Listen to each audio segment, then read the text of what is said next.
Good morning, and welcome to Redeemer Lutheran Church. I'm Pastor Gary Lodeholt. Late in his life, Toyohiko Kagawa was speaking at an Ivy League college. Old and broken down, he talked in barely more than a whisper, and when it was all over, two students looked at each other, and one of them said, "You know, he really didn't say much. He really didn't say much at all."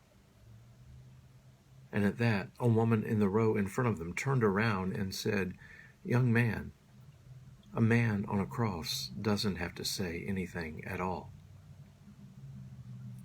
Kagawa was born in Japan in 1888 and was orphaned at the age of 4. Moving from one relative to another, he eventually took Bible classes in order to learn English. When he became a Christian in his teens, his whole family disowned him, and they refused to have anything to do with him. Eventually, some missionaries helped him attend college, and then for 14 years he lived in a 6x6 hut in the slums of Kobe, which were known as the worst slums anywhere in the world.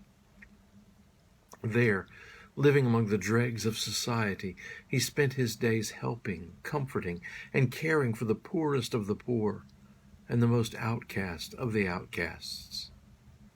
He worked to establish worker rights and study techniques to relieve poverty and misery. During the rice riots, he was arrested and then was arrested again 2 years later. He worked to establish universal male suffrage, which was established in 1925. Then he was asked to supervise relief efforts in Tokyo and organized the Bureau of Social Welfare, and the government finally paid attention to his writings about the appalling conditions of the slums. He founded an anti-war league in Japan, and in 1930 created an organization promoting the conversion of Japan to Christianity. He established credit unions, schools, hospitals, and churches to help the poor. Finally, in 1940, he was arrested again for apologizing for Japan's attack on China. Nevertheless, he continued to try to avert the war. Finally, after the war, he led the effort to adapt democratic institutions to Japan, and he died on April 23rd in 1960.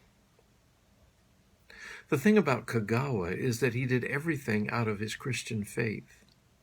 He lived his life for others and for the betterment of others. It was a small outbreaking of the kingdom of God. Maybe we should ask ourselves how and where the kingdom of God breaks out among us. Thanks for watching, and remember to let this day belong to God.